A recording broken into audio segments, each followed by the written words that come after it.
Hey guys, tonight we're drifting back to a time when the air smelled of warm reeds, the sun glazed the riverbanks gold, and the only real danger was a mildly grumpy hippo. You're standing at the edge of the Nile, sandals sinking slightly into soft mud, surrounded by the soft, low hum of thousands of bees. Not the aggressive kind, mind you. These are ancient Egyptian bees, buzzing their way through history with an unexpectedly charming work ethic. You probably won't survive this, of course. Not because of the bees, they're honestly the least of your worries, but because ancient Egyptian summers are brutal, and you haven't had water since Ra rose over the horizon. So, before you get comfortable, take a moment to like the video and subscribe. But only if you genuinely enjoy what I do here. And if you're feeling awake enough, let me know where you're listening from and what time it is in your corner of the world. Now dim the lights, maybe turn on a fan for that soft background hum, and let's ease into tonight's journey together. You step forward carefully, reeds rustling around your ankles, and the heat already pressing into your tunic like a friendly but persistent cat. The village is waking up slowly. Thin columns of smoke begin to curl lazily into the sky from clay ovens. Someone is hammering a copper tool in the distance, but otherwise the morning belongs to the bees. Their gentle buzz rises like the overture to a slow, sleepy opera. The hives themselves are nothing like the wooden boxes you might expect. They're long clay tubes, stacked on top of each other like sleepy bread loaves, half buried in mud walls or nestled against stone buildings. You crouch to peek inside one, careful not to disturb its residents. There, in the shadows, a tiny golden empire hums away. Egyptians loved their bees. Loved them so much they wrote about them, painted them, built miniature thrones for them in the afterlife, and taxed their keepers with the same intensity reserved for grain or cattle. But back in these early dynasties around 2400 BCE, you're not worrying about taxes just yet. You're still watching a worker bee crawl across your thumb. It's warm and ticklish, and you resist the urge to flick it away. According to a myth that's still popular around here, bees were born from the tears of the sun god Ra. That's right, divine weeping created the most industrious of insects. Imagine crying so hard that an entire species pops out of your tear ducts. Historians still argue whether this myth reflected actual beekeeping reverence or was more of a symbolic thing, but either way, it gives these tiny buzzing creatures an aura of holiness. You can almost hear the temple priests whispering, "Don't swat Ra's children." Around you, villagers have begun their day. Children shuffle toward the river with clay jugs. An old man mutters at a goose. And there, just beyond the fig tree, you see him, the beekeeper, or as the temple records might call him, Nejem Medjat, loosely translating to sweet servant. He's already halfway through inspecting his hives, murmuring under his breath, a sleepy chant meant more for the bees than any audience. You wander closer, and he glances up with mild curiosity. No alarm, no fuss, just a flick of the wrist telling you, silently, not to step in the lavender patch. The air is full of floral scent. Sycamore blossoms, papyrus, maybe even a touch of wild thyme. These aren't random smells. Egyptian beekeepers were surprisingly picky about where they set up their hives. Not too far from the river, bees get thirsty too, but close enough to flowering plants that the honey would come out sweet and subtly perfumed. He lifts a hive lid, slowly, reverently. You brace yourself, but there's no dramatic swarm, no cartoonish chaos. Just the hypnotic wave of bee wings, a smell like warm sugar and wax, and a few sleepy drones bumping into each other like they stayed up too late partying. You watch him reach in, barehanded, and pinch off a section of honeycomb. It oozes golden and thick, the texture of dreams. With the nonchalance of someone who's done this every morning since the reign of Djoser, he pops a piece into his mouth and hands you another. It tastes like sunrise. Now, there's a curious thing about this honey. Archaeologists have found jars of it in tombs, completely edible, thousands of years later. One jar, discovered in a noble's resting place, still smelled faintly floral after millennia. Think about that the next time you're tossing expired pantry items. Honey may be the only thing in history that ages better than wine. The beekeeper sniffs the jar you're holding and nods approvingly. To him, honey isn't just food, it's preservation. It's offering. It's survival.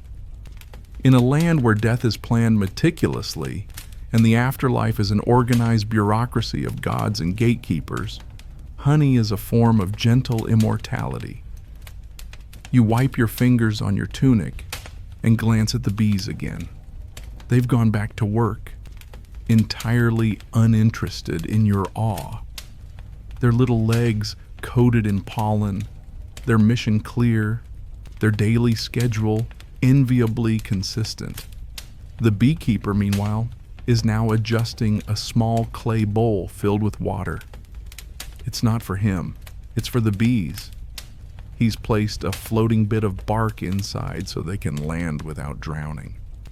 It's this kind of quiet consideration, this almost meditative care, that keeps the hive happy.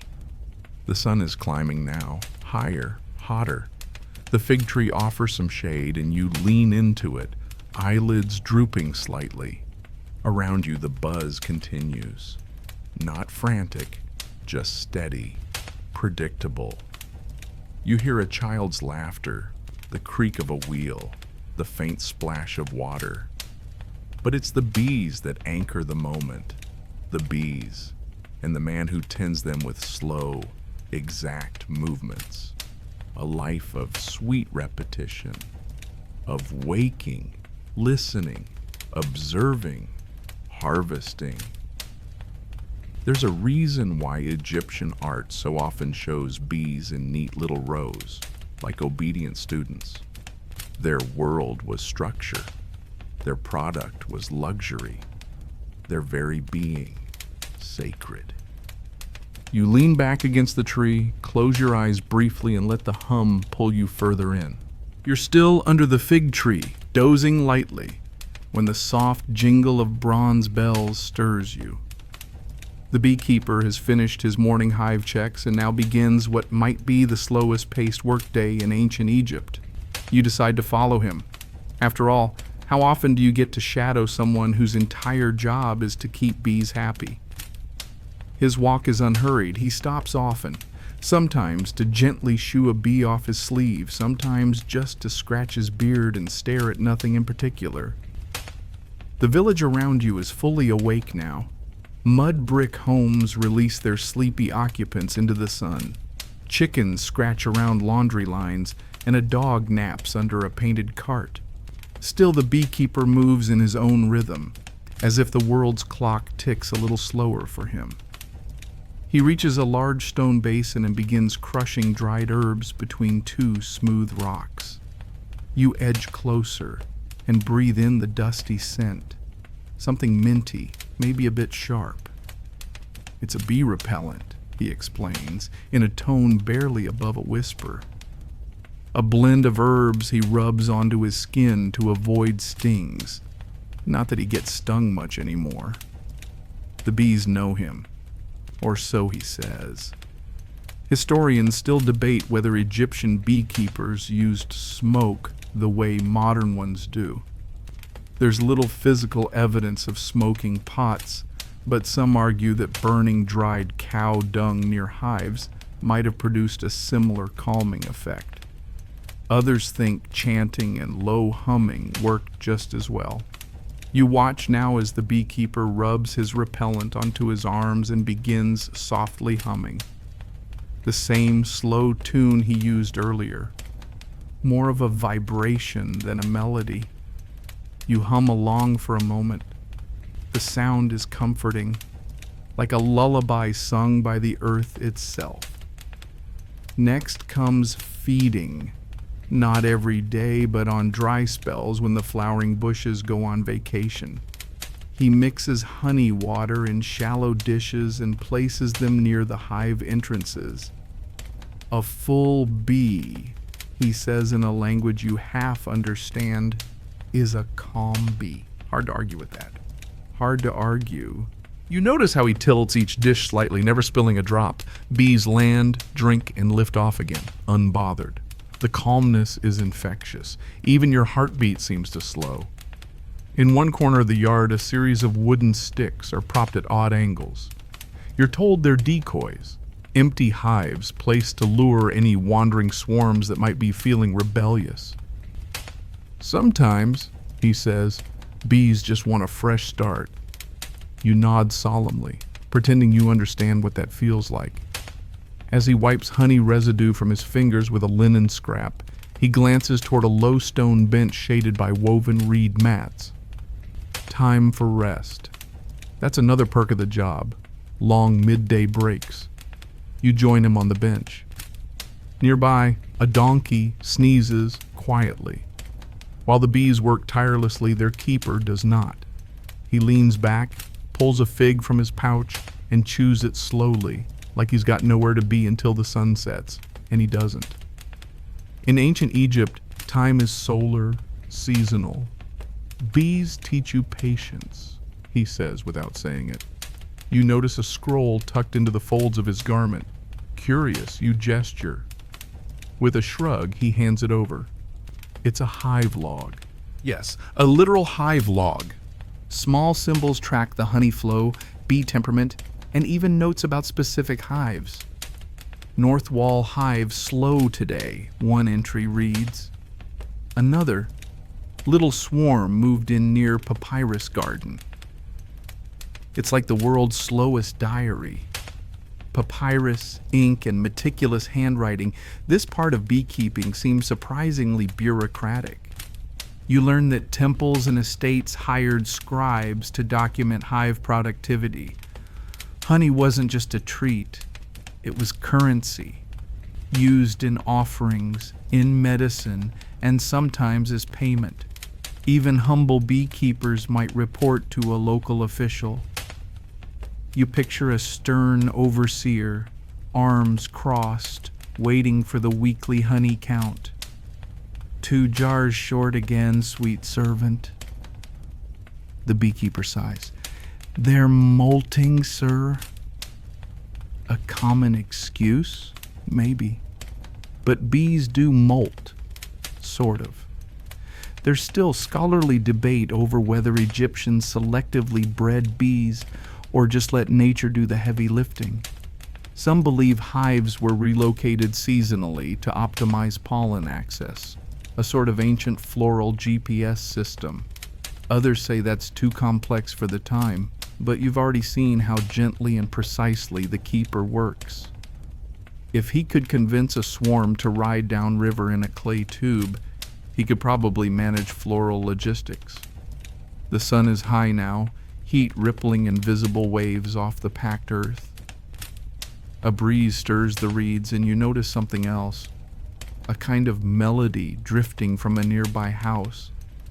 Not quite music, more like a chant.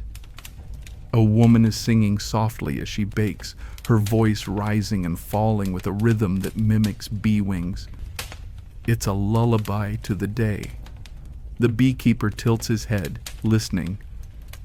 Old song, he says, for the bees. They like it. Of course they do. Who wouldn't?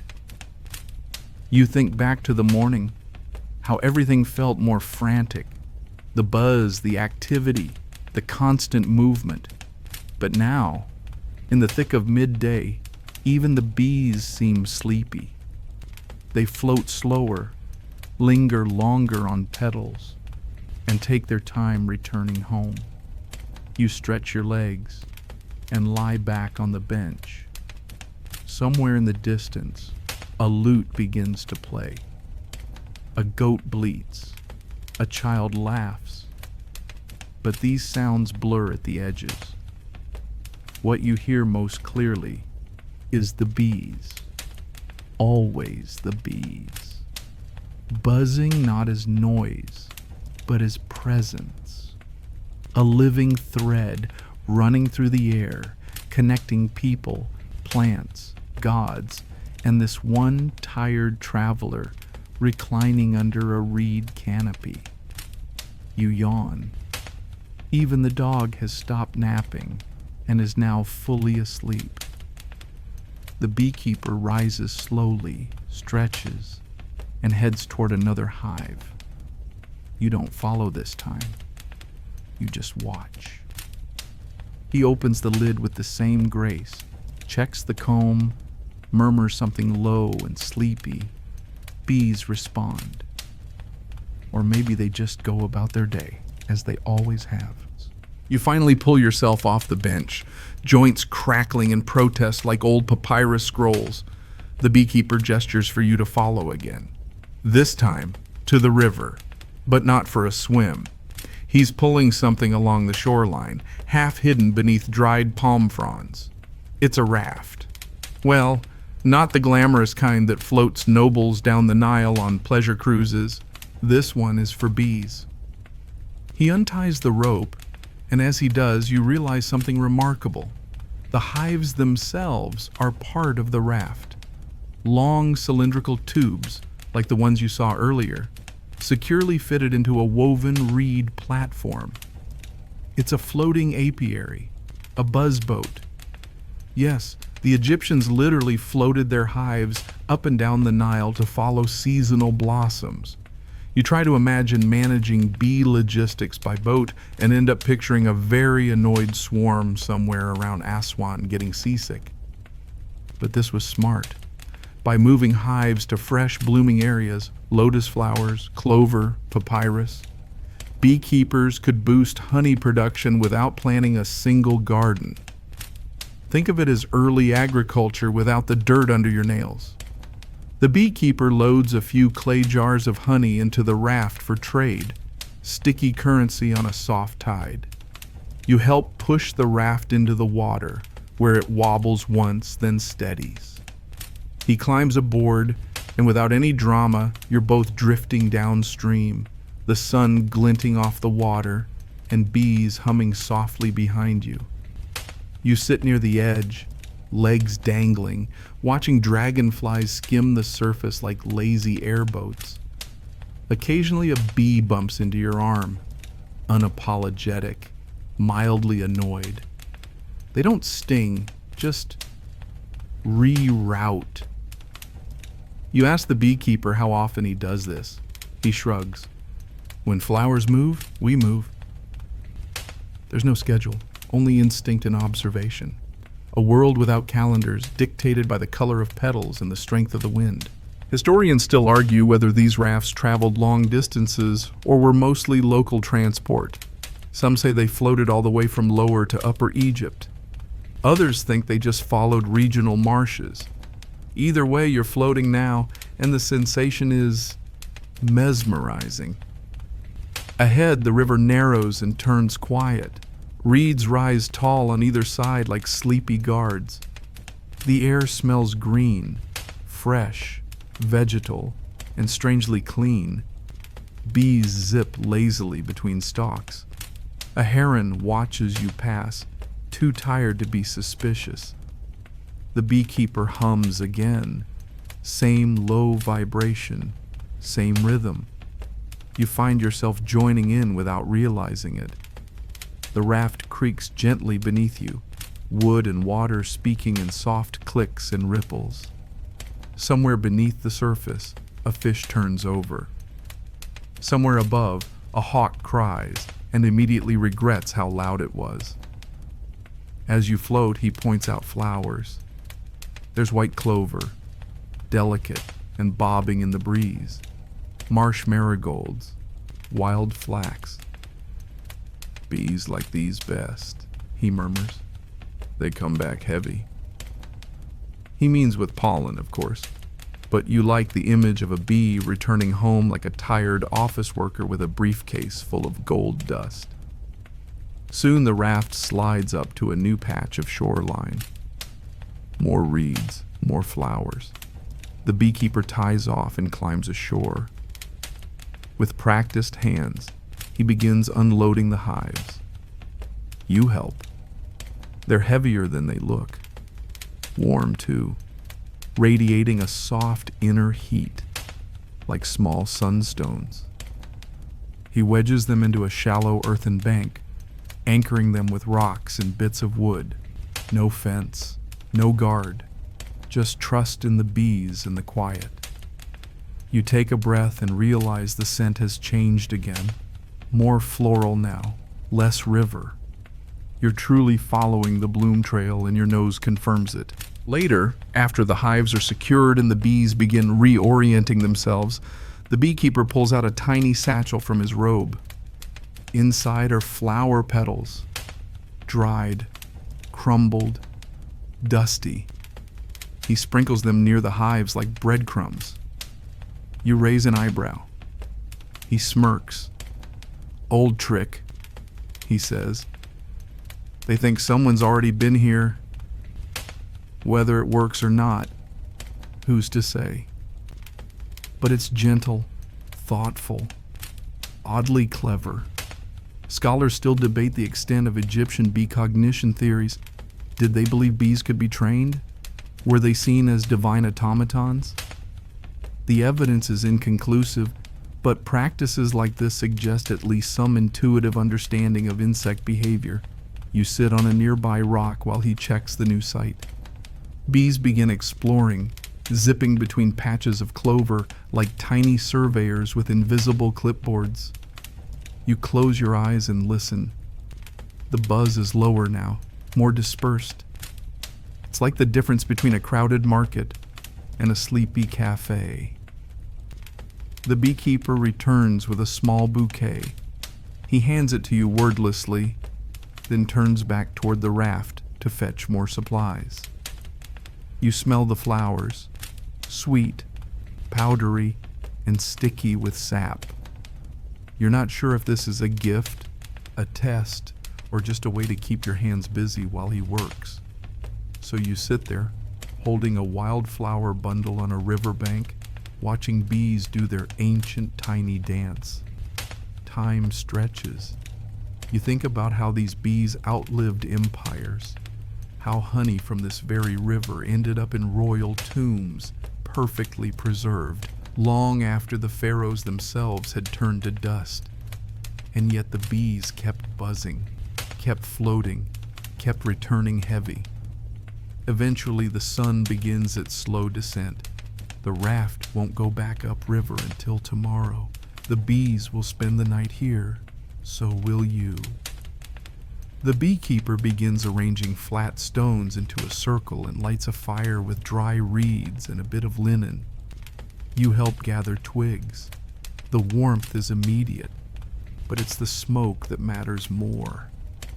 Bees don't like it, but they understand it, like a lullaby with a bitter note. You lie back again, staring at a sky that deepens from gold to indigo. A bee crawls across your sandal and pauses, as if unsure of your role in this ecosystem. You wink. It leaves. The beekeeper is asleep now, curled near the fire.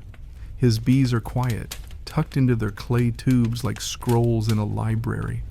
The river hushes itself. Even the wind has called it a night. And you? You listen. By morning, the bees are already awake. Of course they are. You open your eyes to the faint whir of wings and the soft slosh of the river against the reeds. The fire has gone out, leaving a whisper of ash and that slightly sweet, smoky smell of burned papyrus and wild herbs. The beekeeper is kneeling near the hives, whispering again. Or maybe praying. Or maybe it's both. You can't quite tell. You stretch, brush off the thin layer of dew from your tunic, and wander toward the hive line. The bees are already at work, some zipping out like commuters on a morning ferry, others returning with pollen stuck to their fuzzy legs like golden socks. No one rushes. No one panics. Everything just flows. Today's task is collecting honey. Not from these new hives. They've just been placed. But he's brought a sample from the old ones upriver. You help unpack the storage jars, round-bellied and sealed with layers of wax and linen. One of them sticks a little. You have to pry it open with a flat stick. The lid finally gives way with a gentle pop, and the smell that escapes is enough to make your eyes roll back in delight. Thick, rich, and deeply floral, like someone melted a bouquet and turned it into sunlight. You dip your finger in and taste. It's warm from the jar and utterly different from any honey you've ever known. This one has the faintest hint of lotus and a strange citrusy zing. Spring flowers, the beekeeper murmurs, and clover. You nod, even though you're not entirely sure what clover tastes like. But it's lovely and surprisingly strong. You sit back on your heels, licking your finger clean while the beekeeper fills smaller pots to take to market later. Historians still puzzle over how ancient Egyptians stored honey so well. Some say it was the dryness of the desert climate. Others argue it was the addition of certain herbs that acted as natural preservatives. One theory even suggests they deliberately infused honey with resins or plant oils to extend its shelf life, not for flavor but for longevity. The truth is, we're not completely sure. What we do know is that honey was more than food. It was a form of status, even diplomacy. In higher circles, gifting a sealed jar of rare honey was like handing over a bottle of aged wine or an imported perfume. Pharaohs received it in tribute. Scribes recorded it as payment. Even laborers working on royal tombs sometimes got honey rations in place of beer. Though, let's be honest, they probably weren't thrilled. As you sit beside the storage jars, you notice how carefully each one is marked. Symbols scratched into the clay, tiny bees, flowers, or a stylized sun disk. Some markings show ownership, others the source of the honey. You run your fingers over one and imagine a scribe carefully logging each jar into a temple ledger. 3 jars from the north garden, slight lavender note. Excellent for wound care. Yes, wound care. Because ancient Egyptians didn't just eat honey, they trusted it to heal. The beekeeper tells you, through a combination of words and hand gestures, that honey was used for burns, cuts, sore throats, and even stomach troubles. He gestures toward his own knee, makes a face, and mimics applying something sticky. You nod. Message received. And here's the quirky bit. Honey wasn't used alone. It was often combined with crocodile dung, ground alabaster, or crushed scarab shells in certain remedies. Whether those ingredients added anything useful is up for debate. Scholars still argue whether these combinations had symbolic value or were based on observed results. Maybe both. You try not to imagine rubbing dung on a cut, and instead focus on the honey part. The beekeeper stands and begins to pack the filled jars into a woven basket. He moves with purpose, but never haste. You wonder how many miles he's carried honey like this, how many market stalls he's sat behind, how many temple kitchens have opened these exact jars. You follow him to a narrow path through the reeds where a donkey waits, sleepy-eyed and chewing lazily. The basket is strapped onto its back, and the animal doesn't even blink. It knows the route. As you walk behind them, bees trail in the air like curious ghosts. Some land on your shoulder, then fly away again. The path winds through shade and sun, passing by tiny fields of barley, stands of date palms, and the occasional sleeping dog who cannot be bothered to bark. Eventually, you reach a fork in the path. One way leads to the village. The other, back to the river and the floating hives. The beekeeper turns, hands you a tiny jar, sealed, warm, and slightly sticky. A gift. You accept it with a quiet smile, no words needed. Then he turns and follows the donkey down the market path, disappearing slowly into the distance as bees spin lazy circles above his head. You return to the riverbank. The bees are still working, still returning heavy. The hives hum, the reeds sway, and somewhere nearby, a frog croaks in protest at the sun's return. You lie back on the grass, tiny jar still in hand, and listen. The afternoon passes in slow ripples, like the Nile itself. You don't fall asleep exactly, but you enter that in-between place where thoughts blur and the sounds of the world become soft and rhythmic. The bees hum, the reeds whisper. Even the occasional splash of a fish seems timed for maximum tranquility. Eventually you sit up. The sun has shifted just enough to spill a gentle golden light across the hives. Everything is bathed in amber now, and the bees look like specks of living sunlight. One lands briefly on your knee, pauses, as if to say, "Still here?" and zips off again. From the trees, the beekeeper returns, this time carrying a small clay tablet tucked under his arm. He doesn't speak, just sits beside you and sets it down between you. Etched onto its surface are tiny symbols, hieroglyphs arranged with the same precision he uses to stack his hives. You run your finger over the grooves, trying to make sense of it. He points to one set of symbols, a bee, a plant, a tiny jar. Then he gestures to the hives, to the river, and finally back to the tablet.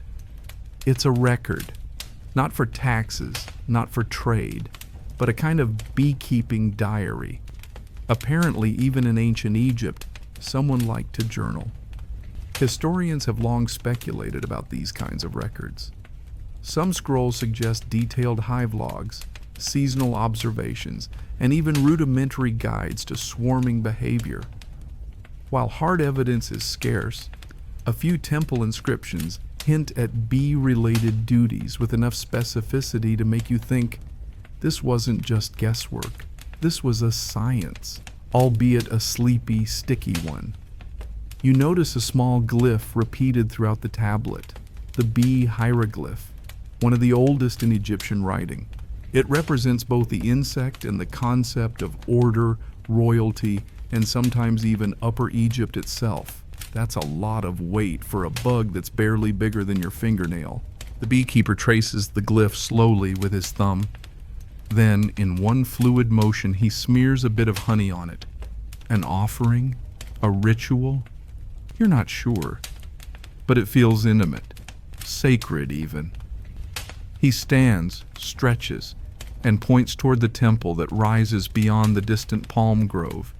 Time to visit the place where bees meet gods.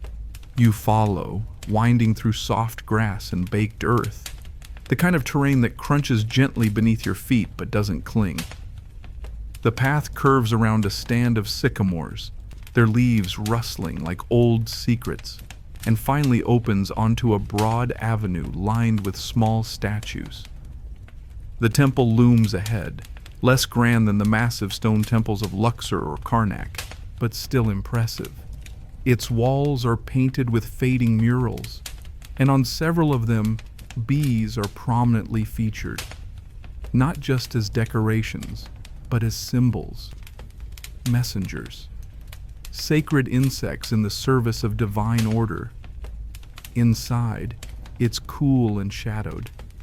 Incense curls through the air, mingling with the ever-present smell of beeswax.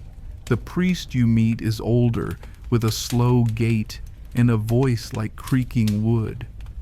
He doesn't speak much, but he leads you to a side chamber where the offerings are prepared. There, in bowls of alabaster and copper, Honey gleams beside figs, dates, and bits of roasted grain. A soft chant begins, and you realize a small ritual is underway. A hymn to Ra, the sun god, who, if myths are to be believed, once wept the first bees into existence. His tears, falling to the earth, became tiny golden wings with a mission. Historians still argue whether this story was meant literally or symbolically, the priest says softly. But it doesn't really matter, does it? He dips a stylus into honey and draws a small circle on a flat stone. Even gods need sweetness. You glance at the hives painted on the wall, rows of them, just like the real ones.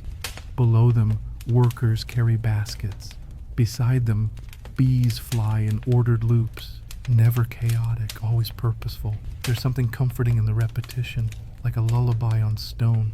The ritual ends, and the priest nods toward a side door. You follow it out into a courtyard, where several bees flit lazily around small flowering shrubs. Even here, in the quietest part of the temple, they've found their way in. The beekeeper joins you again, carrying a wax tablet used for teaching scribes. On it, more glyphs, this time simple phrases. Honey is good, the bee is small but wise, Ra sees the golden wings. You smile. It's like a lesson from an ancient children's book. There's one final line, the keeper is servant to the sun's tears. That one hits different. You sit on the temple steps for a while, letting the shade soak into your skin. The bees come and go. The priest disappears inside. The beekeeper hums that same sleepy tune. By now, the pattern of the day feels like breathing. Wake with the bees, move with the flowers, pause in the heat, drift downstream, offer to the gods, hum, repeat. You begin to wonder, did the bees shape the rhythm of life here? Or did Egyptians simply recognize their own patterns in the hive? You don't get an answer. But the bees don't seem to care either way. They just keep working, calm, tireless, and full of grace. You wake to the smell of baked earth and damp clay and the quiet realization that you're late. Not by any strict measure, there are no clocks here, no alarms, but the bees have already begun their rounds, and the beekeeper is long gone from the temple steps. You rise slowly, limbs reluctant, and start down the shaded path toward the village again. The sun is soft but rising, just enough to remind you that soon the heat will arrive. You pass a donkey cart with honey jars wobbling gently inside, their linen caps tied off with thin strands of twisted reed. A sleepy woman nods as she passes you, chewing something sweet, possibly a honey-soaked cake if your nose is right. Today, you're following a different thread of the honey web. Not the bees, not the gods, but the scribes and their scrolls. Because while beekeeping may look like a sleepy dance in the fields, behind it hums a distinctly Egyptian engine of paperwork. You find the beekeeper again, but this time he's not surrounded by hives. Instead, he's sitting in the shadow of a grain silo beside a young man with ink-stained fingers and an attitude far too upright for this hour. The scribe is balancing a wooden tablet on his knees and glaring at a stack of clay tokens like they've personally insulted him. The beekeeper speaks softly, gesturing toward a nearby hive. The scribe nods, scratches something on his board, and mutters a number under his breath. You sit beside them and try to follow the math. It's not dramatic, just numbers, hive locations, and little bee symbols lined up like sleepy soldiers. 1 jar here, 2 jars there. Multiply, carry the 1, and deduct for whatever the geese knocked over yesterday. You learn that the Egyptians tracked honey as a taxable commodity. Estate managers needed to know how much came in, how much went to the temples, and how much could be used to pay workers or bribe the occasional bureaucrat with a sweet tooth. Honey may have flowed from the hives, but it also flowed through ledgers. Historians still argue whether these scribes visited every apiary themselves or relied on reports from the keepers. Some believe larger estates had dedicated bee accountants.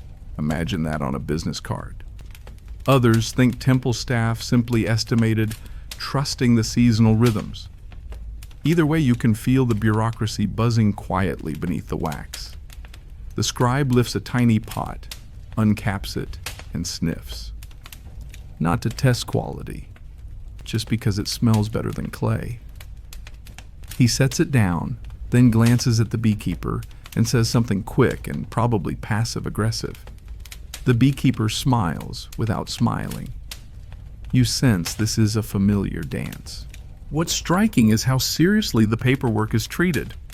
Even honey made for temple offerings is logged, labeled, and sealed with official markings. The jar you helped fill earlier is now wrapped in a strip of linen stamped with an estate symbol, a bee hovering above a stylized lotus. You remember a passage from the temple wall yesterday. Sweetness is measured, not wasted. By mid-morning, the scribe finishes, ties up his records, and strolls off toward the granary like a man who has never once been stung. The beekeeper, meanwhile, stretches, stands, and brushes off his knees. Time to visit another apiary. You follow him down a narrow alleyway, past walls painted with fading murals, blue lotuses, copper-red cattle, and rows of people carrying goods. Among them, yes, bees again, tiny but unmistakable. They're everywhere in this city, if you look. You reach a quiet courtyard, enclosed by low walls and shaded by drooping date palms. There are hives here too, but something's different. They're arranged in perfect symmetry, with narrow trenches cut between them. You realize these aren't the personal hives of a beekeeper. They're temple hives, managed not for trade, but for divine bureaucracy. A young novice is tending them, wearing clean linen and a nervous expression. He bows slightly when the beekeeper approaches, and you sense both reverence and mild panic. Apparently, the honey harvest here is under strict scrutiny. Inside a shaded alcove, several larger jars wait to be filled. These are taller, more ornate, with hieroglyphs carved directly into the sides. One reads for Horus at dawn, another Ra's offering at solstice. The honey inside will not be tasted by mortals. Instead, it will be poured into sacred bowls, left on altars, and possibly consumed symbolically by priests mid-ritual. Historians still debate whether gods were thought to consume offerings in a spiritual sense, or whether the items were redistributed after ceremonies. Either way, the honey must be perfect. The novice lifts a lid. You peer in. The comb inside is bright, golden, almost translucent. The scent is gentler, faint lotus, maybe chamomile. You've stopped being surprised by the nuance of honey. Every field, every bloom, every season leaves its trace. The beekeeper nods, satisfied. He dips his fingers into the jar, tastes, and says nothing. But his silence is approval enough. The novice exhales, visibly relieved. You wander to a low bench and sit again, watching as honey is slowly filtered through linen cloths into the large jars. The liquid moves like syrup, catching the light in ribbons. A bee lands briefly on the edge of a cloth, investigates, and flies off again, apparently unimpressed. Nearby, the beekeeper picks up a small wax seal and presses it to the jar's mouth. A final mark of origin, ownership, maybe even pride. You lean back, and think of all the jars you've seen in tombs, sealed, buried, and forgotten. Honey that outlasted dynasties. Maybe even this jar, if it's lucky. Another bee lands on your wrist, sits there for a moment, then buzzes away, off to some bloom you'll never see. It doesn't matter. The bees know where to go. And someone somewhere will log it on a wax tablet. It's late afternoon when the chanting starts. You're in the shade again, this time tucked between 2 rows of hives in a village apiary not far from the temple grounds. The bees here are drowsier than earlier, either worn out from their endless errands or simply respecting the heat. You sip from a clay cup of barley water and listen. The chant is slow, low, and melodic. Not quite music, not quite speech, just a rhythmic rise and fall, drifting from the courtyard of a nearby house where several women sit weaving papyrus mats. The words are old, probably older than the hives themselves, and vaguely familiar. You heard a version of it yesterday, hummed by the beekeeper as he tended to the bees. This, you realize, is one of the bee songs. Gentle verses passed down for generations, not to summon bees or cast spells, but to calm them, to soothe, to honor them. Historians still argue whether these chants had a ritual function or were simply habit, like lullabies sung to children more for comfort than meaning. Some believe the songs mimic the hum of wings, aligning human and hive in a quiet harmony. Others point to ceremonial texts where bees are mentioned as sacred listeners, attracted by sound as much as scent. You lean your head back against the wall, letting the drone of the bees and the rhythm of the chant overlap in your ears. It's not unpleasant. In fact, it's incredibly effective. You feel your own breathing slow, syncing with the hive around you. The beekeeper joins you shortly after, carrying a flat reed tray of honey cakes. You raise an eyebrow. He shrugs. "Festival day," he says simply. A small gathering has begun near the edge of the courtyard.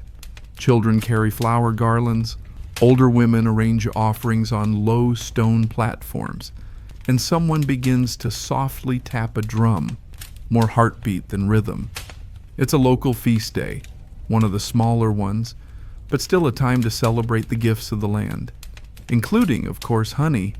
You're offered a cake, small, round, sticky. It leaves golden smudges on your fingers. You bite into it and immediately regret every dry pastry you've ever tolerated. This is the opposite. It's soft, fragrant, and sweet in a way that feels slow and deliberate, like it was made by someone with time. As the sun begins to lower, the chanting continues, this time from the temple downriver. Faint, but growing. You can hear flutes now, and the delicate ting of bronze chimes. It floats over the fields, carried by the wind like pollen. The beekeeper nods toward the sound. "They're closing the gate," he says.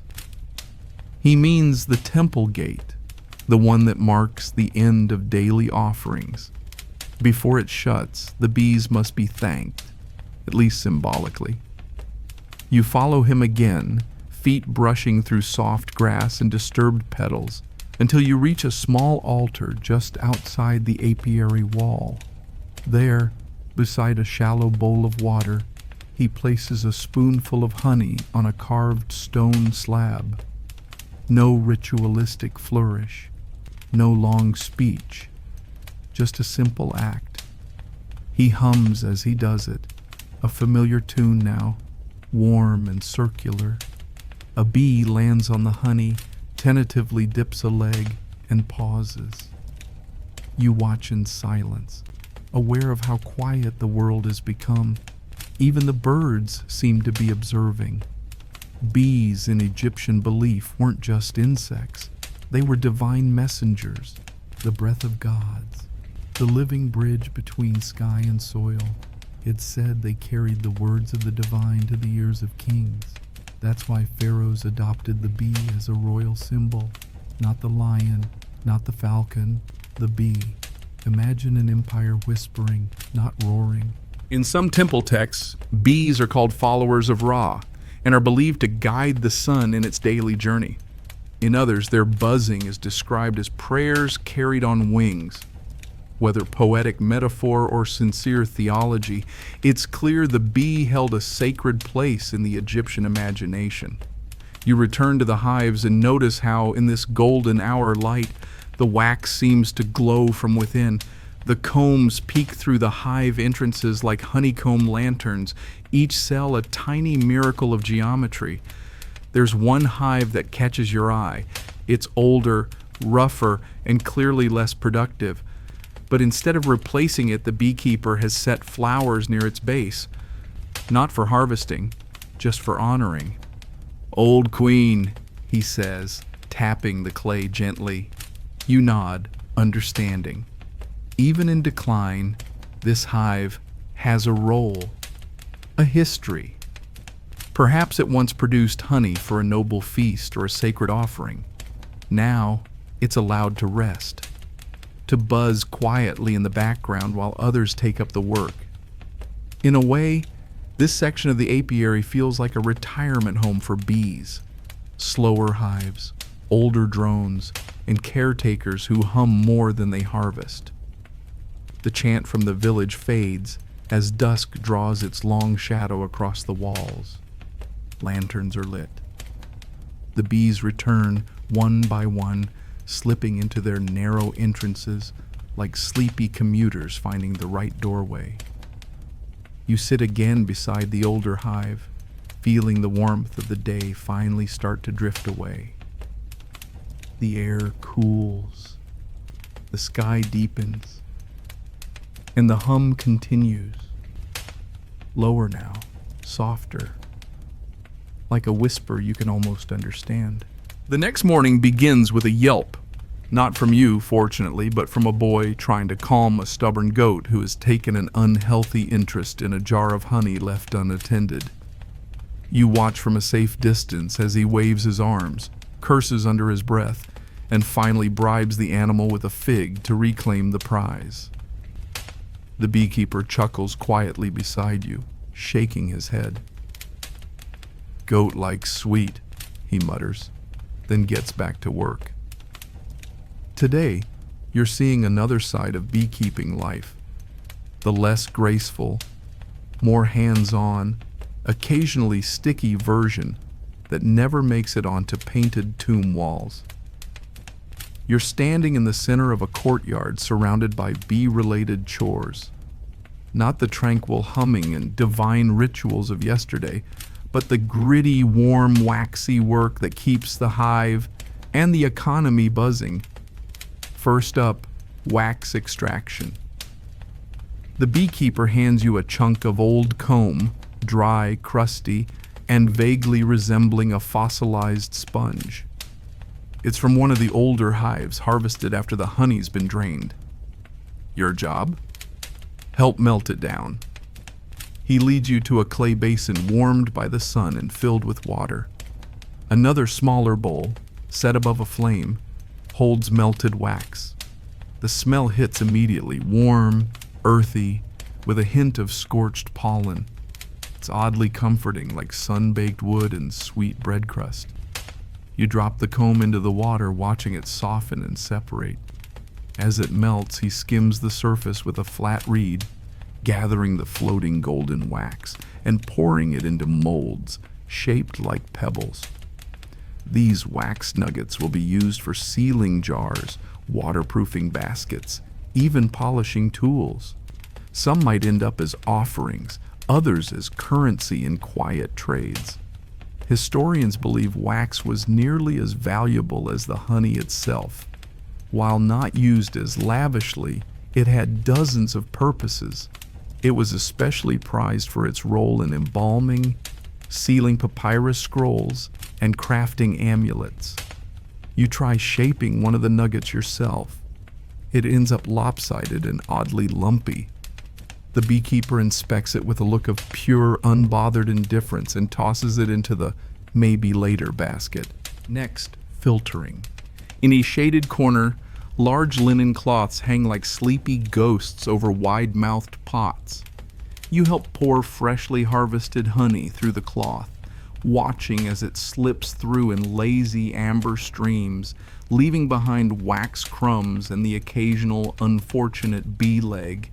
It's a slow process, meditative, like listening to warm syrup think about falling. A woman joins you at the cloth station, expertly twisting one to wring out the last drops of gold. "Don't waste," she says with a wink. "Ra sees everything."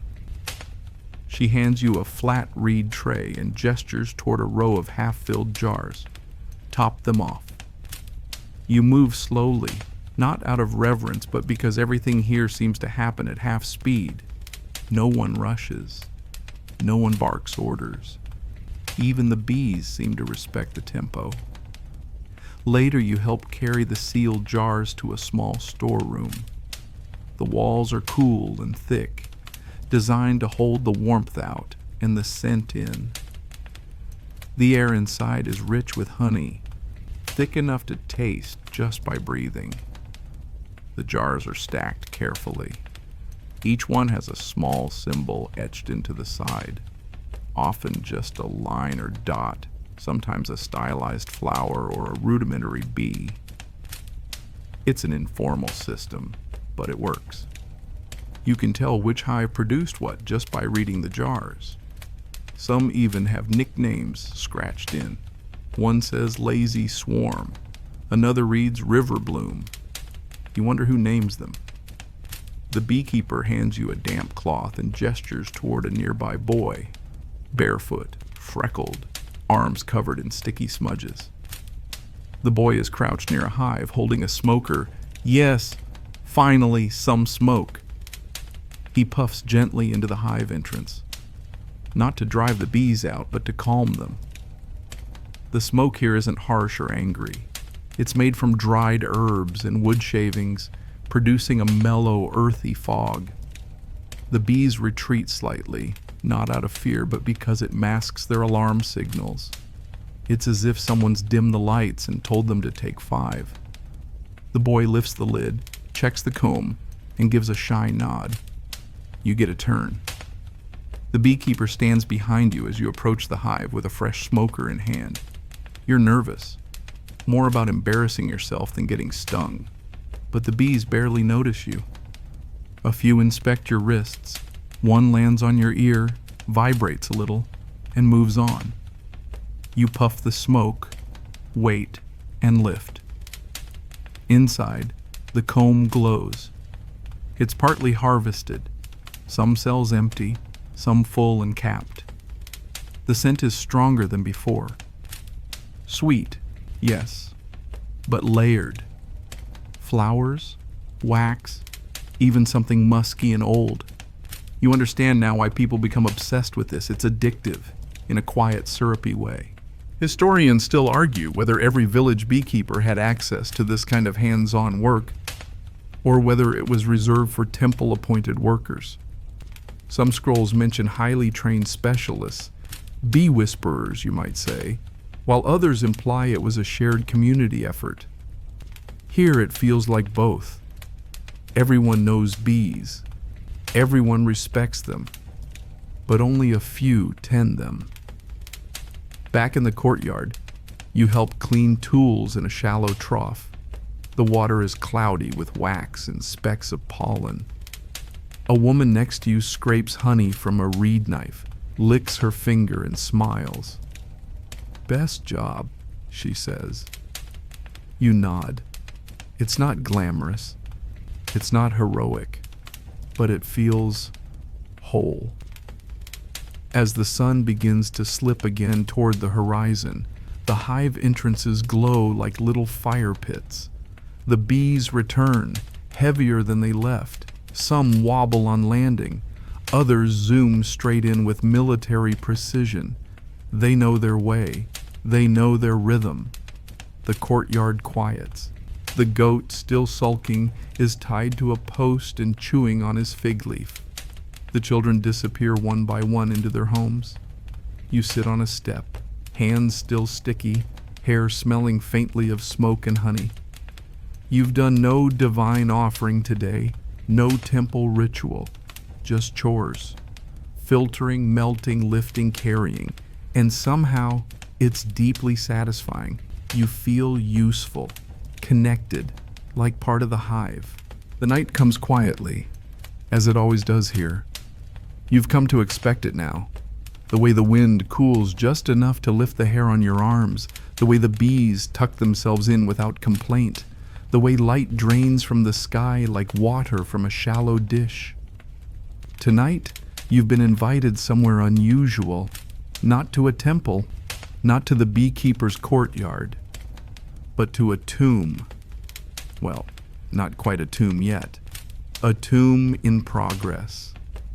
A low-slung chamber carved into limestone on the village's edge, halfway buried in sand and shadow. You walk there slowly, guided by a boy with a lantern and a serious expression. Inside, the air is cooler, almost damp. Dust curls in the lantern light. Carvings climb the walls in neat, winding rows. Scenes from the life of the person soon to be buried here. You recognize the usual images: hunting, feasting, family, gods. But in the corner of one panel, your eyes catch something new. Bees, not a swarm, not random decoration. A detailed image of hives stacked in a niche, a man tending them, honey being poured into a jar, and, most surprising of all, a woman seated beside a basket of honeycomb smiling. It's an apiary scene, etched into eternity. You run your fingers gently across the stone. The grooves are shallow but precise. Someone cared about this. Someone thought beekeeping belonged in the afterlife. And here it is, immortalized on a limestone wall that most people will never see. Historians still debate how common this kind of scene was. Most tomb art focuses on agriculture, music, or religious ceremony. Bees are rarer. But when they do appear, they're often symbolic, offering sweetness, order, or perhaps just a reminder of the quiet rhythms of life. You sit on the cool stone floor staring at the panel. The woman's smile is subtle. She's not royal, not divine, just content. As if to say, even in the field of reeds, someone will need to care for the hives. The boy sets the lantern down beside you and leaves you alone for a time. The silence of the tomb wraps around you, gentle and still. You try to imagine what this woman's life was like. Was she a beekeeper? A scribe's wife who kept a backyard hive? Or maybe just someone who loved honey? On a nearby shelf, resting in a niche carved into the rock, sits a sealed jar. Yes, honey. Real honey. Preserved. Perhaps symbolic, perhaps intended for real use in the afterlife. The lid is sealed with wax, and a simple reed cord is tied around its neck. No one stops you as you lift it. It's heavier than it looks. You hold it carefully in your lap and just sit with it. You're cradling something 3,000 years old and still edible. Think about that. Honey's preservative properties are famous, sure, but what's astonishing isn't just the chemistry, it's the sentiment. The idea that someone would place sweetness beside the dead. Not gold, not jewels, just honey. A taste, a memory, something warm and golden to carry across the river of night. You replace the jar with care and trace the hieroglyphs beneath it. Among them, a bee, a flower, and the glyph for eternity. You leave the tomb shortly after, stepping back into the silver glow of a half-moon sky. The boy is waiting, lantern swinging gently in his hand. No words are exchanged, None are needed. Back at the apiary, most of the village has gone to sleep. You pass rows of homes dimly lit from within, shadows of people curling into their mats, dogs shifting near doorways, soft murmurs floating through cracked windows. The beekeeper hasn't gone to bed yet. He's sitting by one of the older hives, humming, always humming. You sit beside him again, and he passes you a small scroll, papyrus, soft with age. On it, a hymn, handwritten. You read it slowly in the moonlight, stumbling over the glyphs, but the meaning is clear enough. Sweet are the wings that gather the day, soft is the path from bloom to clay, golden the gift at Ra's decline. Let bees remember what is mine. You look up. The beekeeper says nothing, just hums. In ancient belief, bees could remember souls, not just scents or locations, but people, names, perhaps even hearts. Some said a bee that hovered near your home after a death carried the memory of that person. A tiny, winged mourner in disguise. Historians still argue whether these ideas were metaphor or actual theology. But sitting here in the quiet, with the moonlight silvering the hives and the hymn still echoing in your head, it's easy to believe. You lie back in the grass. The hum is softer now, deeper. Fewer bees fly at night, but the sound never truly disappears. It's like the hive itself is dreaming. And maybe it is. You stare at the stars. So many of them. No light pollution, no buzz of modern life. Just you, the bees, and a man who's probably been asleep this whole time, but just happens to hum in his sleep. A bee lands on your chest, stays there, and doesn't move. You don't swat it. You don't even flinch. It just rests as if it too needed a break from flying. You close your eyes. You wake before the sun. Not all the way awake, more like a soft nudge out of sleep. The kind where your eyes flutter open, but your body remains perfectly still, wrapped in the cool hush of pre-dawn. The sky above is still ink blue, with a blush of copper curling at the horizon. The kind of sky that holds its breath before the day exhales. The bees aren't flying yet. They're still inside their clay towers, clustered around their queen, still dreaming of pollen or geometry or whatever bees dream of. But soon, very soon, they'll begin their gentle stirrings, and the whole system will start humming again. You rise quietly. The beekeeper is already awake. Of course he is. You spot him by the edge of the reeds, kneeling, hands dipped in the Nile. He looks up, nods once, then returns to whatever quiet ritual he's performing. Maybe a blessing for the hives, maybe just washing his hands. You head to the apiary on your own today. The path is familiar now. Soft earth beneath your feet, birds slowly rousing in the trees, the air cool and clean in a way that almost makes you forget how hot it's going to get. This time you're not here to watch. You're here to see the hives themselves, up close, inside and out. The beekeeper joins you shortly, carrying a clay tool pouch and a reed basket. With a nod, he begins his morning inspection, and you follow suit. The hives are strange by modern standards. Horizontal clay tubes stacked into long walls like sleepy bread rolls. Each has a small plug at the back, made of mud and straw, which can be removed for honey collection. The fronts are open, just enough for the bees to come and go, which they do now, in small, deliberate numbers. He gestures to one tube. You kneel beside it and remove the rear plug. Inside, darkness, then the unmistakable glint of gold. Not treasure, honeycomb. You squint into the narrow tunnel, catching the glimmer of wax, the shimmer of wings, the silent complexity of a whole civilization at work. There's no chaos, no frantic buzzing, just motion. Bees attending to the comb, fanning their wings, checking each hexagonal cell with what feels like deep mathematical satisfaction. "Want to see?" the beekeeper says softly.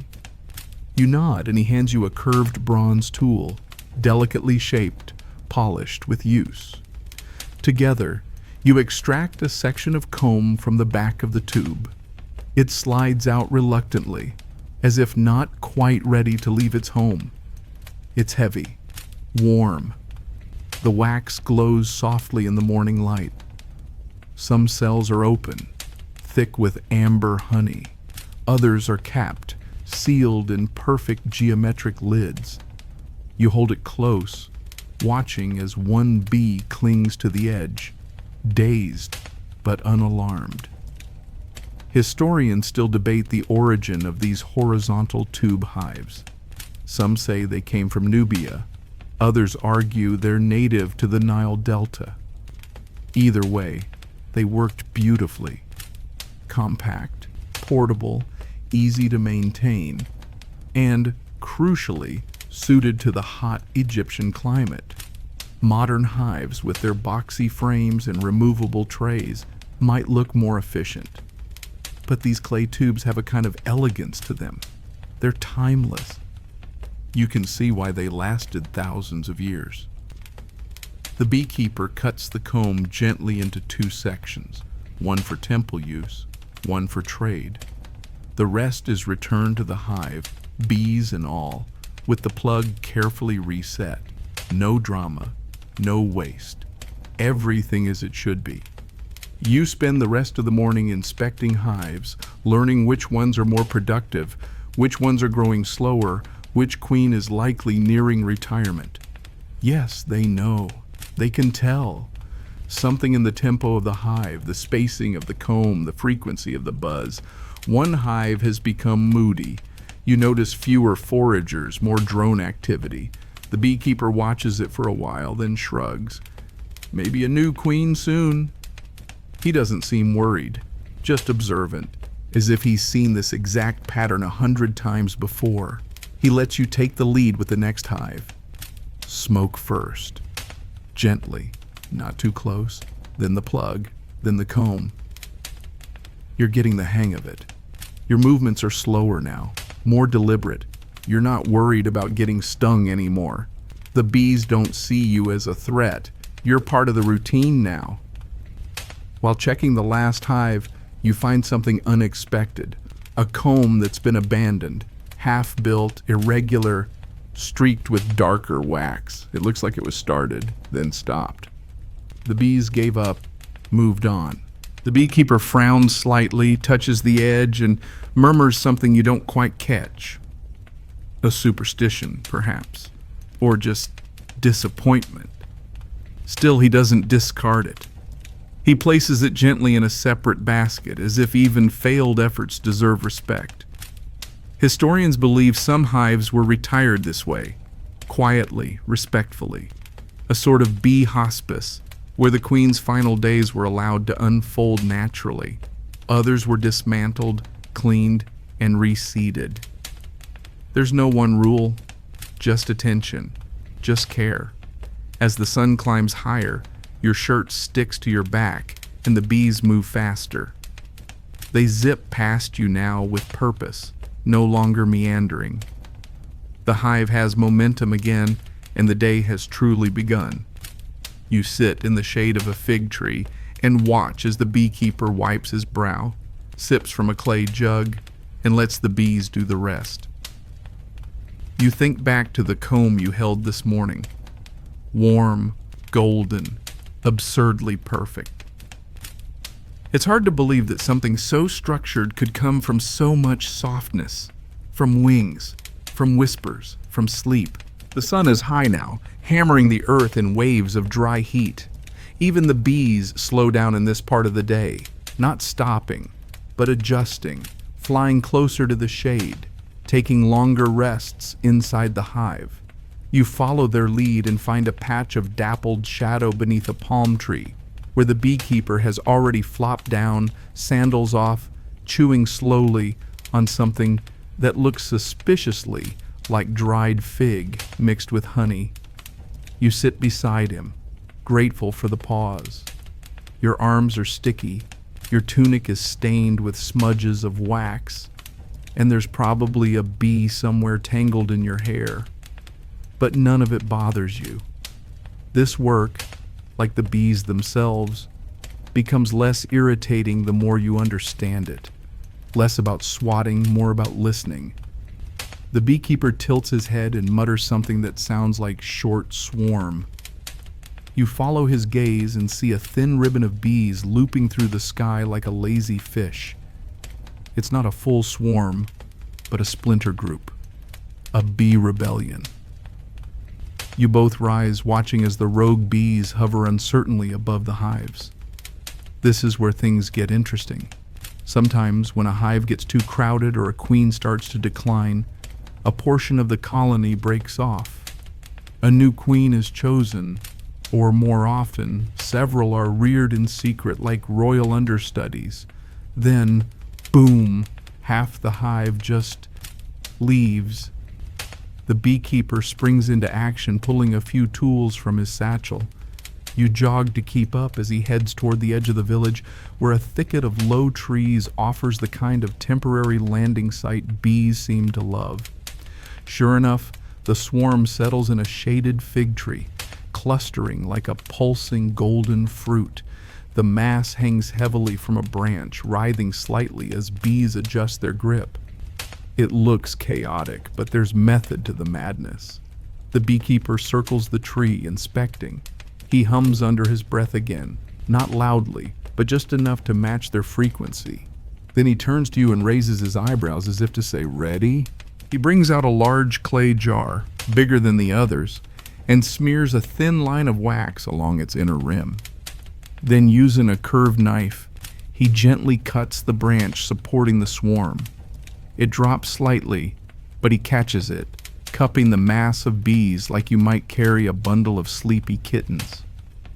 He lowers them into the jar in one smooth motion. Some bees panic, flying up, but most follow. The scent of the queen draws them back together like magnets. Within minutes, the swarm is inside, buzzing quietly, reassembling their sense of home. You're impressed, frankly, stunned. "That's how you catch a swarm," the beekeeper says, wiping his brow. You carry the jar carefully back to the apiary, where he's prepared an empty hive, a fresh clay tube lined with a little bit of wax, and a few dried petals from wildflowers, a welcome mat for bees. The swarm is gently poured into the tube. A few spill out, then circle back. Within the hour, they've claimed it. You can already hear the telltale hum of a hive beginning anew. Of course, it doesn't always go this smoothly. Later that day, you meet a man limping through the market, his legs swollen like a wineskin. He's muttering angrily about the queen with no manners and blaming the gods for his misfortune. The beekeeper just shakes his head and smiles. You learn from nearby villagers that not all beekeepers are patient. Some cut corners, some move too fast, some try to cheat the rhythm. Bees, one woman tells you as she threads beads onto a necklace. Don't like pride. You nod. It fits. Bees seem to prefer quiet hands and slower footsteps. Not everyone respects the rules, though. You hear stories of a beekeeper once tasked with supplying the palace who failed to meet his honey quota 3 harvests in a row. Whether it was a drought, bad hive luck, or sheer laziness is unclear. But what followed was not pleasant. The pharaoh's steward summoned him, demanded an explanation, and when the jars came up short again, the man was demoted, not exiled or beaten, worse.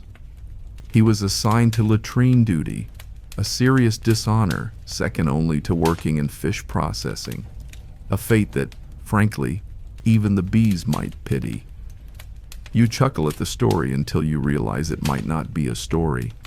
Egyptians were meticulous with their resource management. Honey was not just for sweetening porridge.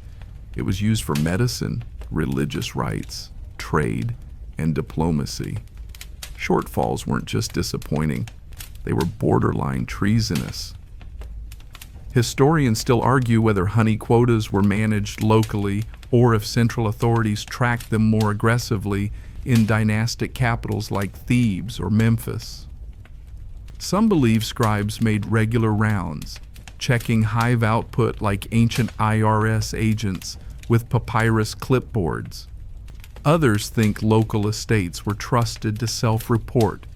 Perhaps the truth, like most things, was somewhere in the middle. You glance toward the new hive. The swarm is settling in well. You can hear the familiar rhythm already.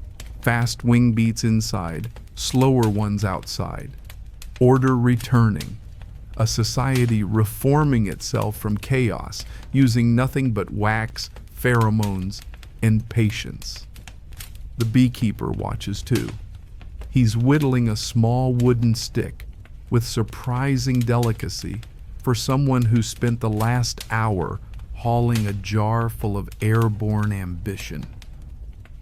He looks up. "New queen," he says, and smiles. You smile back. It's been a long day, but a good one. And somewhere inside that clay tube, a new monarchy is being born. One that doesn't rule with a scepter, but with scent and the perfect geometry of her throne. You begin your morning not with bees, but with baskets. The beekeeper waves you over to a pile of bundled reeds stacked near the market path. Today, he says, you're going on a trip. Not far, but far enough that you'll want to bring water and maybe something to chew on. He hands you a fig wrapped in a palm leaf. You accept it gratefully, though it's a little squishy. The reason for the trip? Honey doesn't just stay in Egypt. You're joining a trading party today, a modest caravan of donkeys, merchants, and woven carts bound for a nearby exchange post on the edge of Canaanite territory.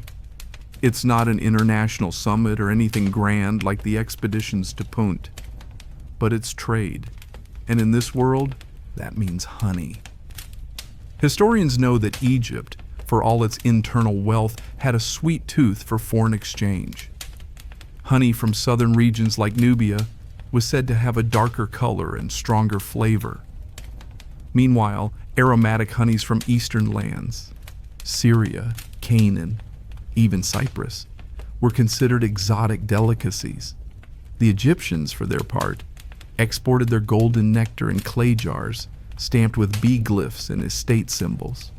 You walk beside the cart, passing low dunes and scattered date palms, bees trailing the scent of honey in lazy spirals above your head. The road is soft with dust and history. Every pebble here has probably been kicked by someone's sandal 1,000 years ago. The trade post is more modest than you expect. A few tents, some shade awnings made of woven reed mats, and tables stacked with goods. Copper tools, jars of oil, tiny alabaster flasks, and of course rows of sealed honey jars catching the sunlight. You help unload the goods. The beekeeper carries the largest jar himself, cradled like a child. When he sets it down, the local merchant, a man with a beard so long it could host nesting birds, pops the seal, dips a carved stick into the honey, and tastes. He smacks his lips thoughtfully, then smiles. Trade accepted. In return, your party receives a bundle of dried pomegranate, a small jar of imported incense resin, and, most surprisingly, a different kind of honey. Lighter, more floral. You taste it. It's thinner, quicker to melt on the tongue, sweet, but missing the deep warmth of the Egyptian kind. Still, it's good. And bees somewhere else worked hard for it. Gift, the merchant says, pointing to the jar. You nod, trying not to feel unfaithful to your local hives. Back in the village that evening, You help unpack the goods. The beekeeper carefully stores the new honey on a separate shelf in his hut, not to be eaten, but to study. He dips his finger into it and murmurs something about tree blossom and too fast. You don't ask what that means. He knows. As the sky darkens, you sit outside the hut and chew on one of the dried pomegranate clusters. It's tart, strangely addictive. A few bees investigate and you share a piece. Trade, you realize, isn't just about goods. It's about bees themselves. There are rumors that ancient Egyptians imported not just honey but bees, or at least queens. A risky endeavor, moving hives across long distances could result in chaos. Still, stories tell of Nubian bees prized for their resilience, of foreign swarms brought to court as diplomatic gifts, and even of attempts to hybridize local stock. Most of these accounts are fragmentary. Some are probably apocryphal, but they hint at something fascinating, a curiosity about bees not just as producers, but as living treasure. One tablet found in an old merchant's house lists bees alongside gold, spices, and lapis lazuli. They were worth counting, worth stealing, worth fighting over. Historians still argue whether foreign bee strains ever truly integrated with Egyptian hives or if they simply perished in the heat. Either way, the effort shows just how valuable these creatures were. Even now, as you sit watching the stars emerge above the reeds, you imagine some brave little swarm buzzing across the Sinai, guided only by instinct and the scent of distant flowers. The beekeeper joins you, carrying a small clay jar. "Try this," he says. You uncork it and catch the scent instantly, sharp, citrusy, but with a deep, smoky base. You dip your finger and taste. It's incredible. He points to the jar. "Canaan," he says. Then to a second, darker jar. "Nubia." Finally, he points to a third, golden, thick like the heart of the sun. "Here." You taste that one last. It's the sweetest by far, but not because of the sugar. It's familiar, warm, a hug in edible form. It tastes like this place, like home. You line the jars up in front of you, marveling at how one species, given different flowers, different weather, different soil, creates such variety. Like dialects of the same language spoken in scent and sugar. Trade, in this case, isn't a transaction. It's a conversation. One bee to another, one keeper to another, one land to the next. The wind shifts. A bee lands on the rim of the Nubian jar, investigates, then moves on, clearly unimpressed. You laugh. The beekeeper doesn't. He just hums. You wake this time to a dream. Or maybe a dream wakes you. Something about wings, about voices, about honey dripping from the sky in slow golden ribbons. You don't remember the details, but you do remember the hum. A soft, pulsing drone that wasn't bees exactly, but something older, bigger. When you open your eyes, it's still dark. Not full night, just before dawn. The beekeeper is awake, of course. He stands at the edge of the apiary, eyes turned upward, watching the stars begin to fade. There's something solemn in his posture, like someone waiting for a sign. Today, he says, is special. A day of stories, not the kind scribes record or merchants exaggerate, but the old stories, myths, songs, dreams. You follow him beyond the village to a small grove of acacia trees where the bees are still quiet. There, seated on a low stone, is a woman, elderly, wrapped in layers of faded linen, a wooden staff resting on her lap. "She's the story keeper," he says, "keeper of bee lore." She doesn't speak at first, just gestures for you both to sit. Then, as the sky begins to shift from indigo to violet, She begins to speak. Her voice is gravelly, like wind in dry reeds, but strong. "In the beginning," she says, "when the sky and the earth were still deciding who should rule, Ra cried." You blink, unsure if you misheard, but she continues. "His tears fell to the earth, not loudly, just a few. The kind of tears you hide behind your hand. Where they landed, the bees came." That's how it begins. According to this tale, bees are not insects. They are the remnants of divine sadness, turned into order, born from sorrow, but tasked with sweetness. A kind of balance, a living apology. You glance at the beekeeper. He's heard this before clearly, but he's listening like it's the first time. The woman goes on.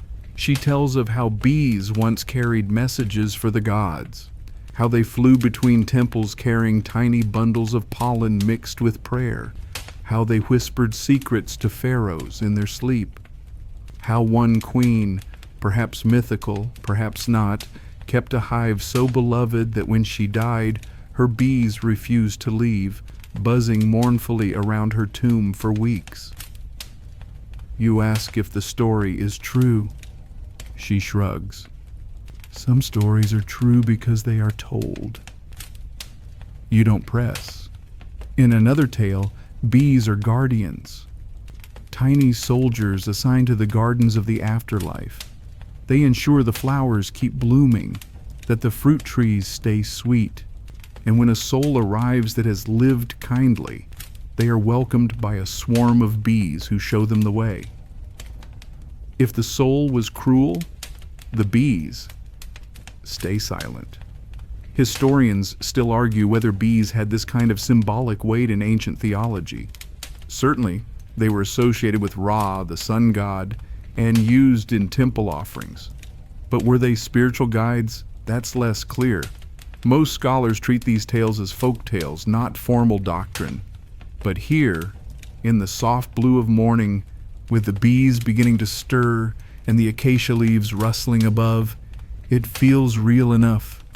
The woman reaches into her robe and pulls out a tiny carving, wooden, smooth, the shape of a bee with its wings outstretched. She presses it into your palm. "A bee god," she says. "Or maybe just a bee." You hold it gently, warm from her skin. The details are worn but precise. Tiny etchings along the wings, a soft curl to the abdomen, a charm, a talisman, a reminder. She begins another story. This one is lighter. A bee who challenged a crocodile to a contest of loyalty. Whoever brought more gifts to the village would win a basket of dates. The crocodile brought fish and gold, but the bee brought honey, which made the children smile. The bee won, of course. There's laughter in this one. Even the beekeeper smiles broadly. It's a children's tale, probably, but the lesson is clear. The sweetest gift is not always the loudest. You sit in the grove for hours, story after story, the rising sun painting the trees in gold. Each tale folds into the next, like combs tucked side by side. They're not linear, not logical, but they stick with you. Eventually the woman stops, not abruptly, just softly runs out of words. She leans back, closes her eyes, and hums. The same tune the beekeeper always hums. You hadn't realized it was a song. On the way back, you ask the beekeeper how many of the stories are true. He shrugs. Bees don't tell. That night, under a sky of slow stars and drifting wing beats, you carve your own tiny bee out of olive wood, copying the charm she gave you. You don't know what it means, not exactly, but it feels good in your hand. And when you fall asleep, it's with that hum in your ear again. Maybe a song. Maybe just a story someone's still telling. The next morning arrives with a sweet floral breeze and something even more exciting. Market day. You can hear the buzz, both human and bee, as soon as you open your eyes. Not the frantic rush of a modern supermarket, but a more laid-back sort of chaos. Laughter, barter, sandals scraping in the dust, goats having strong opinions about rope direction. It's a symphony of village life, performed with no conductor and absolutely zero urgency. You tag along with the beekeeper, who's dressed slightly nicer than usual. His linen robe is cleaner, and he's even tucked a sprig of mint behind one ear, which you suspect is less for style and more for masking the faint scent of wax and bee smoke. The walk to the village square is short, but delightful. As you go, more people join, some carrying baskets of bread, others leading donkeys with clay jars strapped to their sides. Everyone seems to be transporting something edible. One man passes you carrying what appears to be a full roast goose in a sling made from woven reeds. You decide not to ask. At the market, stalls are already arranged in neat disorder. Tables groan under the weight of figs, cucumbers, onions, barley, and dried fish that smells like it made a poor career choice. Among all this bustle, the beekeeper moves calmly, setting up his modest display. 3 honey jars, 2 wax discs, and a tray of small honey cakes that look suspiciously like yesterday's. Soon enough, customers arrive. One woman asks about the source of the honey. "River clover," he replies. She nods as if he just said liquid sunshine, and buys a jar without haggling. Another man asks for wax, not to eat, but to polish a new wooden shrine. The beekeeper slices him a disc the size of a small turtle and wraps it in linen. You help hand out samples of the honey on small chips of bread. People are polite but direct. They taste, they think, they buy. No advertising, no signs, just trust and flavor. Across the square you see another beekeeper, older, with a walking stick and a massive jar that requires 2 young helpers to manage. He nods at your beekeeper. The nod is returned. No words exchanged, just the shared look of people who understand how hard it is to keep a queen happy. A young boy walks past selling honey candies wrapped in fig leaves. You try one. It melts instantly on your tongue, leaving a trail of wildflower and sunshine behind. 2 bees arrive immediately to inspect your breath. You're flattered. Historians know surprisingly little about ancient Egyptian sweets, but honey almost certainly played a starring role. Recipes weren't always written down, but tomb paintings and kitchen scraps suggest that honey was mixed with dates, nuts, and sometimes barley to create chewy, fragrant treats.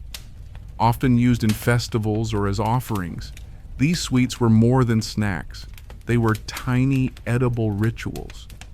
A group of girls passes by carrying trays of honeyed bread shaped into small animals. Cats, falcons, even hippos. You take a sleepy-looking hippo and bite into its ear. It tastes like cinnamon and contentment. Later in the day, the beekeeper trades one of his jars for a small bundle of herbs and a stone pestle. Not currency exactly, just value for value. No one counts coins here. They count usefulness. And in this world, honey is always useful. Nearby, a street performer begins playing a lute, strumming a lilting tune that somehow syncs perfectly with the drone of the bees circling his head. You wonder if the bees are enjoying the music or just intrigued by the man's strong smell of apricots. The beekeeper sits beside you, chewing thoughtfully on a honey cake. "First market?" he asks. You nod. He grins. "Best part is after." You're not sure what that means until you see him pack up, not with haste, but with a kind of quiet satisfaction. Everything that didn't sell is still worth keeping. The honey will last. The wax will wait. Nothing here spoils quickly. Even the leftovers feel deliberate. As you head back, you pass the temple gates. where a novice is applying honey to a statue's mouth as part of a purification rite. You pause, watching how gently he moves, how seriously he takes the gesture, not a drop wasted. In ancient Egypt, statues were believed to eat offerings, not physically, of course, but spiritually. Honey was thought to awaken them, to carry prayers to the gods inside. Even the pharaoh statue got a dab now and then just to keep things running smoothly. The beekeeper watches too, quietly. "Even gods like sweet things," he says with a wink. You walk the rest of the way home as the sun begins its slow descent. The market winds down behind you, the smell of warm bread and dry earth lingering like an old song. Back at the apiary, the bees are returning, moving slower now, wings lower, bodies heavier with the day's labor. You sit near the hives and listen. The beekeeper unwraps one of the market candies and places it near the hive. A few bees approach it cautiously, then retreat. "Too strong," he mutters. "They prefer real flowers." You smile. Maybe tomorrow you'll try making something for them. A honey cake with just the right notes, something soft and warm and simple, not for trade, just for the hive. It's your final evening in the apiary. Though time has melted so gently here, you're no longer sure how many days have passed since your first sleepy step into this honey-soaked world. The bees are quieter tonight, moving with a slower rhythm, as if they too sense that something is coming to a close. The beekeeper hasn't said much today, but he's been doing things, small, careful things that feel like rituals. He's rubbed extra oil into the wooden hive frames, rewrapped the storage jars, and even straightened the little reed mat where you've been sleeping. He hands you a warm fig wrapped in waxed linen. You eat it slowly, savoring every grainy, golden bite. He gestures toward a corner of the apiary, a place you haven't visited before. Tucked beneath a canopy of old sycamore branches is a hive unlike the others. It's older, more elaborate. The clay is painted faintly with swirling lines of red and gold. A small offering bowl sits at its base, half filled with dried petals and what looks like a bit of powdered frankincense. "This," he says softly, "is the queen's hive." Not a current queen, a remembered one. You sit in front of it together, watching as a few bees float near the entrance, lingering in the warm dusk air. This hive, he tells you, is retired, not abandoned, just no longer producing. The queen grew old, the swarm scattered, and now the structure remains as a kind of monument, not to loss, but to the sweetness that once was. Egyptians didn't worship their bees exactly, but they honored them, especially the queens. Some tombs show images of women holding bees in outstretched hands, offering them to the gods as symbols of wisdom and continuity. The queen, unseen yet indispensable, was understood in a way that feels surprisingly modern. You sit in the gathering twilight, hands resting on your knees, and realize you've stopped trying to understand everything. You just listen. A breeze stirs the trees. The bees' buzz fades into a near whisper. The sun sinks lower, and the sky turns to honey itself, gold into amber, into plum. The beekeeper rises. He places a drop of honey in the offering bowl and hums that same low, circling tune. You hum along. It's muscle memory now. Afterward, he hands you a tiny jar, sealed, warm, and faintly sticky. "For sleep," he says. You nod. Of course it is. Inside the hut, the bees hum from the walls like a lullaby trapped in clay. You lie on your mat one last time, holding the jar in your hand, not to open, but just to feel its weight. You breathe in the smells of wax, of earth, of slow sweetness. The air is still warm from the day, but the night folds around you like a soft blanket. You remember the first time you stood at the hives, nervous, blinking into the sun. You remember the raft drifting lazily down the Nile, the temple chant that hummed like wings, the taste of honey from a stranger's spoon.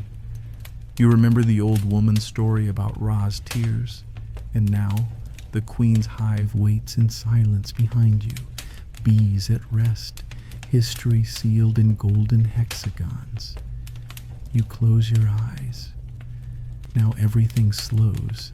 The air outside grows still, brushing softly across the tops of the reeds, carrying with it the faintest scent of pollen and warm clay. The bees, curled into the heart of their hives, vibrate gently, wings folded, their work done for the day. You imagine them breathing in sync, tiny lungs rising and falling inside bodies smaller than a fingernail. In the distance, the Nile murmurs its timeless lullaby, a slow, sibilant hush against the banks, smoothed by centuries of silt and soft stories. The frogs call once, then stop. The last bird flutters into its nest and tucks its beak under a wing. Even the fig trees seem to exhale. Inside, the jar of honey rests near your head, glowing faintly in the lantern light. Not magical, just full of memory, of petals and sun, of hands and hums, a sweetness that asks nothing, only gives. Your muscles relax now, your breathing deepens, and your body sinks just a little more into the earth beneath you. Safe, warm, still. No need to go anywhere. No need to remember everything. The hive remembers for you. So let your thoughts trail off like lazy bees on their final flight of the day. Let the rhythm slow. Let the stories blur. You are exactly where you need to be. Sleep, soft and steady, begins to bloom within you. And somewhere out there, a tiny wing stirs in the darkness and rests again. Rests,